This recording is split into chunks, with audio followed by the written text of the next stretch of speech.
Salut les reconfinés, c'est Merege, et aujourd'hui on vient parler de Predator 5.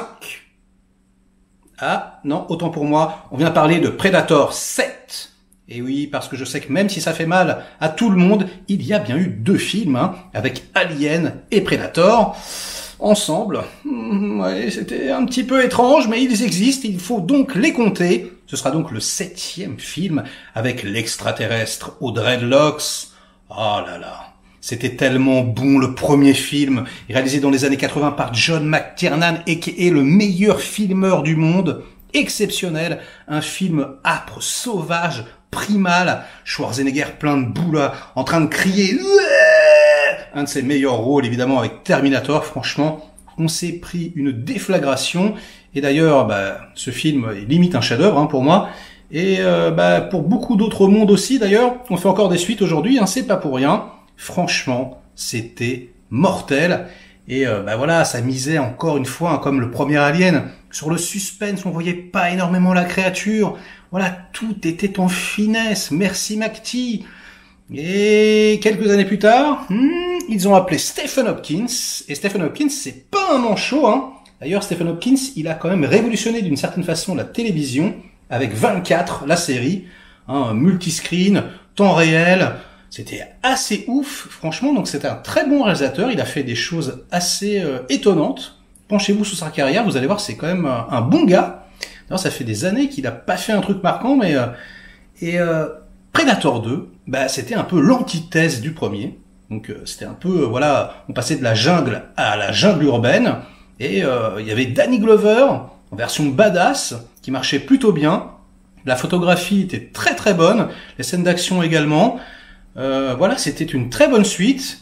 Et en plus il y avait un petit twist à la fin. On voyait un peu les origines du Predator, le vaisseau, un crâne alien qui a donné, qui a fait fantasmer toute une génération. Comment les prédateurs sont des chasseurs d'aliens, c'est dans le même univers. Effectivement, quelques années après, ils ont appelé Paul Not Thomas Anderson, qui a commis Alien versus Predator. Franchement, ce film est sympathique. Allez, je vais être sympa, je l'aime bien, je le regarde de temps en temps. C'est pas si nul, franchement, surtout si on compare avec le reste de la saga et Alien versus Predator 2 qui est absolument irregardable. Moi je l'aime bien, il est sympa. Il y a quasiment le même scénario que Prometheus, c'est assez marrant. Et c'est n'importe quoi, Après, il devient chasseur, il s'allie avec des humains, ils ont essayé de l'humaniser. On les voit en gros plan, il y a plus du tout de mystère. Bon, c'est dommage, mais ça reste, un plaisir coupable. Appréciable, en tout cas, beaucoup plus que cette immonde pourriture, réalisée par les frères Strauss. C'est complètement nul. Alors, il y a bien une version unrated, mais non, c'est quand même de la daube, c'est irregardable, c'est tout sombre, on ne voit rien. Alors je pense que c'était pour cacher le côté cheap des effets spéciaux, c'est pas possible. Parce que même les bandes annonces à l'époque, on y voyait quelque chose. Là, ce film est noir. Je ne sais pas si ça vous fait ça, vous. On ne voit rien, on ne comprend rien. Et c'est absolument irregardable, c'est Predator avec des livreurs de pizza sur Terre. C'est complètement queuse. Bref, je ne sais même pas pourquoi j'ai ce film encore. C'est pour la collection, parce que je suis un malade mental. Mais là, ça partait dans des directions abracadabrantesques, comme j'aime le dire, et du coup, ça, les petits jeunes, vous pouvez passer votre chemin.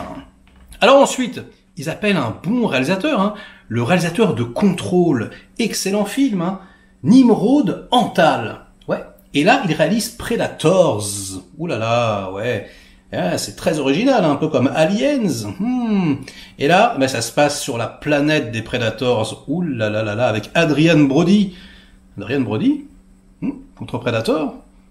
On est passé de Schwarzenegger à Adrian Brody. D'ailleurs, Schwarzenegger qui devait en fait interpréter le rôle tenu par Lawrence Fishburne. Et vous voyez, il y a déjà des chiens Predator. C'est pas Sean Black qui les a inventés. Et franchement, c'était de la merde. C'était vraiment nul. Ça fait illusion, pendant 3 minutes. Et puis après, c'est n'importe quoi. Il y a des samouraïs, tous se retrouvent dans la jungle. Ils se sont dit, allez, on va remettre ça dans la jungle. Mais non. C'est un film de studio tout pété.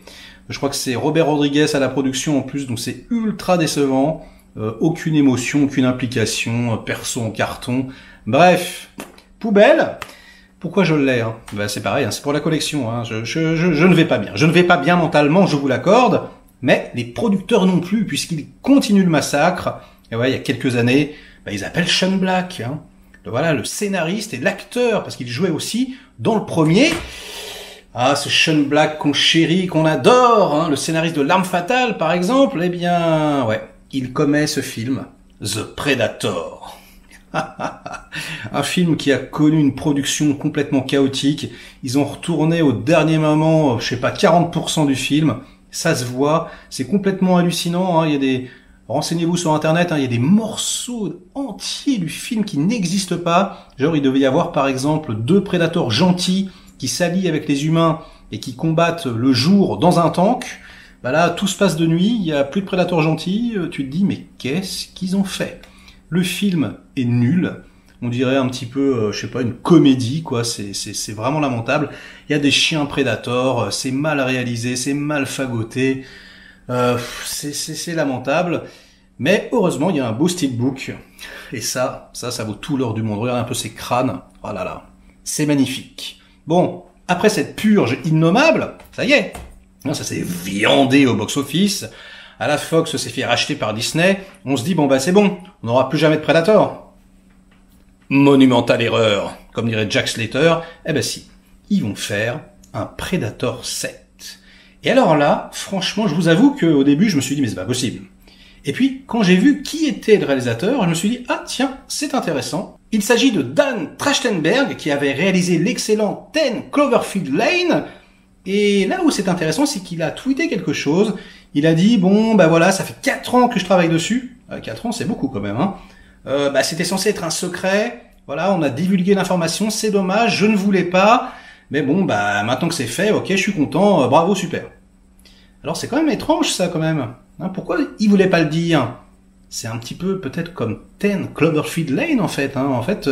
Si vous vous rappelez de ce film, la jonction avec Cloverfield, elle se fait qu'à la toute fin, quoi. Et si on sait pas, d'ailleurs, je crois même qu'ils l'ont rajouté. Je crois qu'au début, c'était même pas affilié, et qu'en fait c'est Gigi qui a fait ouais, vas-y, on y va, hop. Puis voilà. Et d'ailleurs, c'était très surprenant. Moi, j'avais trouvé ça hyper bon. Mais là, je me dis que peut-être s'ils l'ont engagé, c'est pour ça, d'une certaine façon. Surtout quand on sait de quoi ça va parler. Parce que de quoi ça va parler Predator 7, apparemment, ça va se concentrer sur les Amérindiens. Quoi? Les Amérindiens? Ouh là là, mais c'est super intéressant, je trouve. Franchement, si, alors je sais pas à quelle époque c'est, mais admettons, qu'ils reviennent vraiment, aux sources. Je sais pas, peut-être qu'un Predator va arriver en 1492, juste avant Christophe Colomb.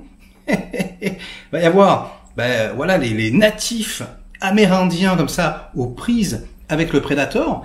Et je commence comme ça à m'imaginer un mélange entre le premier Predator et puis, je sais pas moi, Apocalypto. Vous voyez? Quelque chose, justement, il y aurait ce retour primal, quoi.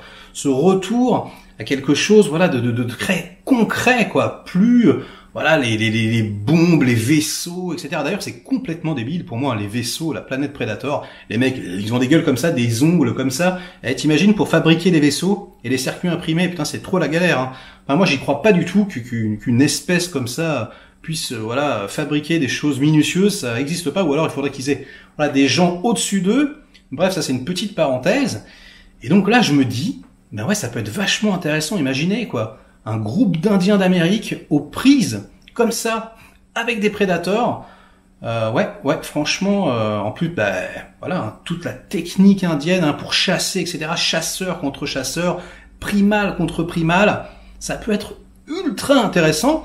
Du coup, en plus, on a un bon réalisateur. Alors, on avait aussi de bons réalisateurs avant, mais bon, c'est vrai que le studio, il les écrase un petit peu, donc il y a toujours un danger. Je suis pas en train de vous dire que, obligatoirement, on va avoir quelque chose de magnifique, mais quand même, je sais pas, je trouve que bizarrement, celui-là, il sent bon. Bizarrement, celui-là, je me dis, s'ils y vont, c'est qu'ils ont trouvé une approche originale. Ils se sont rendus compte que, toutes les suites qui se ressemblaient, ça servait à rien. Et peut-être que là, ils vont revenir aux sources. Alors, on va en discuter dans les commentaires. Est-ce que vous êtes hypé? Moi, je suis hypé de toute façon. Moi, vous me connaissez. On peut me sortir un Rocky 12, j'irai le voir. Tout ce que je veux, c'est que le film soit bon. Et là, eh bien je prends un pari avec vous. Allez, le film sera bon. Sinon, je sais pas, sinon je fais une vidéo spéciale. Voilà, je me mouille pas trop, mais allez, parlons-en. Likez cette vidéo si ça vous a plu, délikez-la si ce n'est pas le cas. Et avant de vous quitter, je vous laisse, voilà, sur quelques images phénoménales, les images de Jean-Claude Van Damme à l'intérieur du premier Predator.